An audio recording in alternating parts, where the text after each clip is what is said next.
দেশের প্রধান যে হয় এই প্রধানকে তারা টার্গেট করে।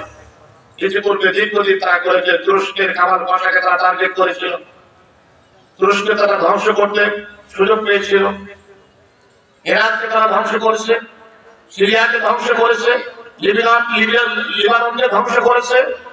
দীর্ঘদিন যাবৎ তারা ফিলিস্তিনকে ধ্বংস করার জন্য ব্যর্থ প্রচেষ্টা চালিয়ে যাচ্ছে। শুধুমাত্র আমরা বাংলাদেশটাই নিরাপদ আছি, আমাদের ব্যাপারে তাদের কোনো ধ্বংসযজ্ঞের পরিকল্পনা নেই। কিন্তু আমরা বাকি আছি।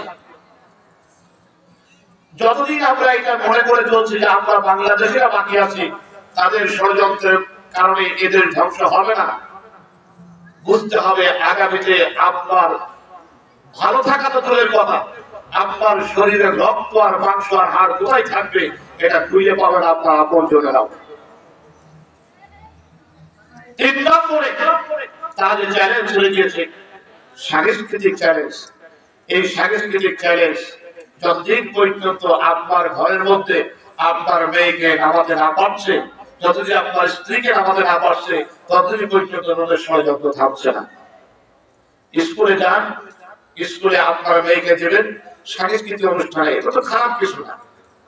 আমরা সবাই বলি সাংস্কৃতিক অনুষ্ঠান হচ্ছে, সাংস্কৃতিক অনুষ্ঠানের ড্যান্স কথাটা আমরা খারাপ মনে করি, নাচ কথাটা আমরা খারাপ মনে করি। ওটাকে একটু ওরা মডার্নাইজেশন করে বানাইছে নৃত্য, সাংস্কৃতিক অনুষ্ঠানে নৃত্য হয়। দেওর ভাবিকে প্রশংসা করে, ভাবি আলহামদুলিল্লাহ মাশাআল্লাহ আপনার মেয়ে আজকে সাংস্কৃতিক অনুষ্ঠানে ভালোই নৃত্য করেছে। সাংস্কৃতিক ভাবে তারা এগিয়ে যাচ্ছে। এই যে 3 দিক থেকে আমরা ঘেরাও হয়ে আছি, এই চ্যালেঞ্জ মোকাবেলা করা মুসলমানদের জন্য সবচেয়ে